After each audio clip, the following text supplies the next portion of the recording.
And these were things I definitely didn't all have in mind when I started. However, if I knew that from the beginning, I definitely would have been able to make more money faster and sort of learn faster. What is up, you guys? Welcome back to the channel. Welcome back to another video. So today we're going to be talking about things that I wish I knew before I got into dropshipping. So these things that I'm about to tell you will really either make or break your business in the long run. If you aren't careful, you can run into debt, you can run into chargebacks, and overall just have a failing business where there's no profit involved. And number one, I really want to talk about how important the mindset is that you have to have when you go into this business. So many people, they watch a lot of gurus out there, they see all these results in these groups, and they're like, hey, maybe I can do that. Maybe I can make $10,000 in a day within a week. All I need to make is $5,000 profit each month. However, there's a lot more that goes into that than most people think, and you can't just come into this business thinking that you're going to be making money right away, and more than likely it's going to be the opposite of that. So the only thing that really helps me get through this in all my hardships is that the only thing that'll make me fail is me quitting. And when I was able to understand that from the beginning, I really started to push myself forward, and I didn't have to worry about just giving up and trying to move on to a different business venture, because that was a big problem that I initially had for even a couple years. Like, I tried Shopify dropshipping and didn't work. I tried Amazon FBA. I did affiliate marketing. I was thinking about doing SMMA, and I was just having this vicious cycle where I didn't get anything done and I didn't really hone in on something that I really wanted to do. So it's very important in the beginning that you figure out something that you like and something that you can resonate with, and then stick with that no matter what. Learn it to the core, and then from there really scale what you know. You really need to understand that everything that you do in business in general, when you lose money, is a learning experience. And I think that what contributes most to people failing is seeing that all these gurus out there, like I said, making millions of dollars, and then they just don't understand that they went through the same things that you're going through right now. So starting out, guys, your first store is not going to be successful 99.9% of the time, and the main reason is because there's so many different factors that you guys have to consider when you jump into dropshipping. So don't get discouraged when you lose a little bit of money. Most of these people that I see that get into this space only start one store, and if it doesn't work, they just give up and then they move on to another business venture. And then, like I said, they just have a vicious cycle and they keep wasting more money and time. There are so many different variables that you need to keep in mind, and that's what makes a successful store, like having a unique product, a good ad, the good marketing, a decent store. And they'll get one sale, get excited, and then they'll get no sales, and they'll be like, oh, well, I'm taking this personally now, I'm moving on to a different venture. And they don't really break down the funnel or break down as to why they might have not been able to scale their product or really have a successful brand. So really all it comes down to breaking down your business and then understanding exactly what you can improve on and find what really works. So you're really just building on we're bad at, a day before, a week before, and then just fixing that and then moving on to the next thing that'll make you successful. It's just improving like 1% every day. So it even might take your third store or even your 20th store to really have something take off. You just have to look at it as a long run game. It's a marathon that we're running here, and everything's a learning experience as you go. Like, if I just quit on my first store or even my fifth store, I wouldn't have learned anything. I would have just kept going on and trying all these other business ventures that I didn't really like, and I never would have made any money. And although it is a pain to start these new stores with new content, I got insanely better at branding overall and product selection as I moved on. So the big lesson to learn in the beginning is to take failures as a learning experience and not as like something personal where you just give up, because that's the worst thing that you can do in any business or anything in life in general. So you have to look at what you're doing as a journey, and you will see tons of failures, but it's that one successful store that'll really shoot you off in the right direction and make you realize, like, hey, okay, I understand something now. I see what works, and I can apply these same concepts to other brands or stores in the future. So you just have to think of every store that you start as becoming a percent closer to having a first successful store. And as I realized on my journey, when I created the next store and the next store, I was getting better and better and better, and I was profiting more and more and more. And I was able to, in the beginning, it will be hard. There is no doubt about that. But you have to have the right mindset when you go into this. You're already ahead of 99% of the dropshippers that get into this game if you're able to have this mindset of never quitting and using every experience that you receive as a learning experience. So remember, you're in it for the long run and you're not in it for the quick buck. So keep that in mind. The next thing I wish I was told about dropshipping is how important it is when it comes to the marketing and branding for the products that you sell. This will literally make or break your business. You can sell anything as long as you have good marketing and also if you have a good creative. And I'm sure you've seen stores online that have some cool looking product. The ad doesn't look that good, or it's average, and then you land on their website and it's completely trash, but somehow the product still sells. And that's mainly because of the marketing of the product, the ad, how people perceive the product when they watch the video. And when they watch the video, they're like, oh, well, this looks cool, I think I want to buy it. So it's just an impulse buy. And the same concept applies to most businesses. Okay, so you can literally sell anything if you have a good marketing angle or creative. What I found is that as little as the first 3 seconds of a video ad will make a person decide whether or not they're going to purchase your product, which is pretty insane. But I realized that as I did more creatives. I had countless creatives to change the ad copy, like I changed the ad body, the ending of the video ad, call to action, when I really should have been focusing on the first 3 seconds of the video or first 3 to 10 seconds of the video.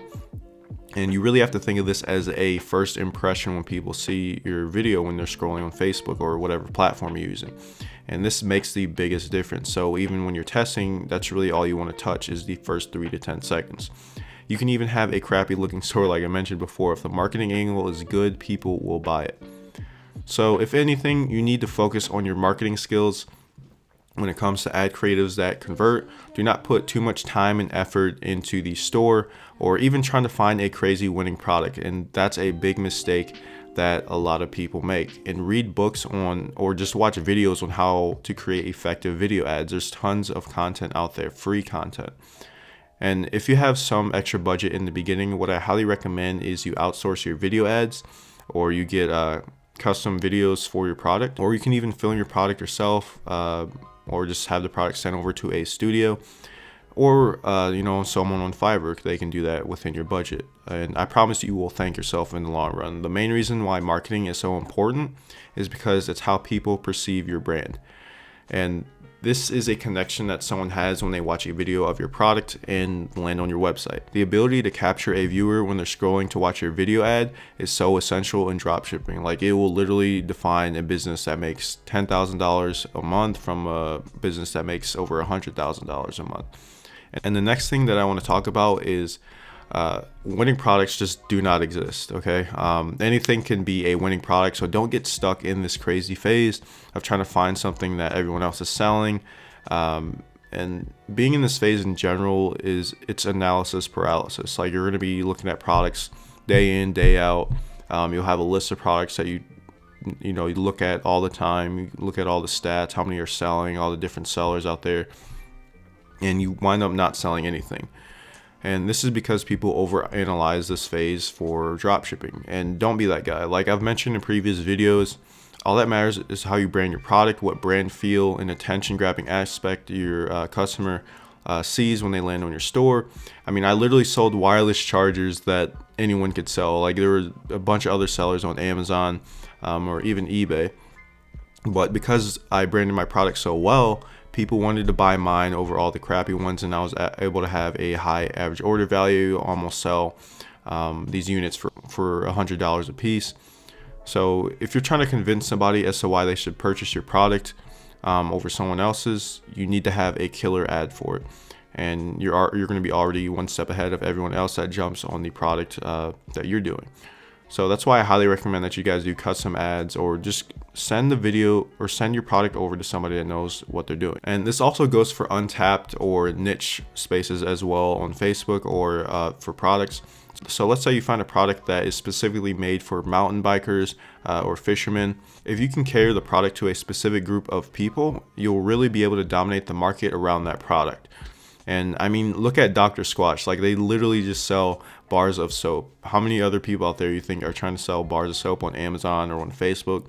And they sell 10 bars of soap for $50, which is pretty crazy. But in the end, it's all about their marketing. And when you see their ads, you'll completely understand why people resonate so well with them. And if you guys want to watch a video on how I break down how exactly they're able to do these marketing tactics and why their video ads do so well, you can also check out that video on my channel. People even sell journals and shampoo on Facebook, which is pretty crazy, and it's all about how you portray your product to an audience and then how they perceive it. The next thing that I want to discuss is budgeting, or the big question: can you start drop shipping with as little as $100? And well, the answer is simply no. Most gurus fail to come across is that you need to have cash flow. And whether that's using a credit card, getting a job, or even having money from your parents, business requires startup capital. Of course, the more money you have in the beginning, the better. And when you start selling and spending more and more, you will need to have quick access to funds and cash flow on the way. And simply waiting for your Shopify payouts will not cut it. And some gurus will say that, oh, well, you can do well with influencer marketing. While this may be true, you still need to have cash flow when it comes to business and keeping up with orders, and you don't really have room for error with just $100. And if you get a bad influencer to start out, well, that's going to be a no-go. So I highly recommend that you keep your job or source of income until you completely rely on the business model to self-sustain.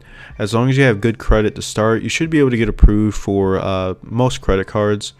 And I recommend American Express Business Gold, which literally has no limit and scales exactly with your business. So that way you really don't have to worry about raising your credit or having to contact them or having issues. But realistically, you need to have at least $1,000 to start. This will cover product and ad testing overall, and that will really get your ball rolling. However, you will quickly realize that you need to have more money to keep the cash flow going and then keep up with orders. And this is where I recommend using a credit card, like I said, but ideally you will want to have anywhere from $1,000 to $3,000 to start. And this is the hard, realistic truth. Not a lot of people talk about this. They say, hey, you can start with $50, $100. Honestly, 99% of people are not going to be able to really succeed with drop shipping or do well with it with just $100. It's just not how it works. But if you have ideally anywhere from $1,000 to $3,000 to start, that is the sweet spot. And I'm telling you guys this because I want you guys to have a realistic experience when you jump into drop shipping.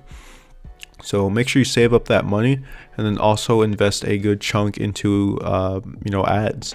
Have a custom ad done for you. And once you have this custom ad done, running the ad should not be a problem, especially if it's really well done and the person you send it to really knows what they're doing. And also remember to keep in mind branding congruency as well.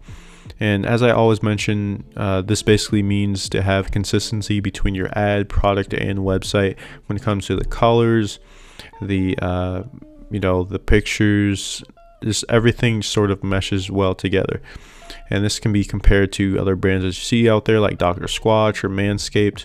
There's just overall congruency in a customer feeling or vibe that a person sees when they land on their ad or on their website. So other than that, I hope you guys enjoyed this video and sort of understand the types of things that you guys want to be watching out for when you jump into drop shipping. And these were things I definitely didn't all have in mind when I started. However, if I knew that from the beginning, I definitely would have been able to make more money faster and sort of learn faster. So other than that, I hope you guys enjoyed this video. Make sure you like down below and subscribe. I will see you guys in the next one. Peace.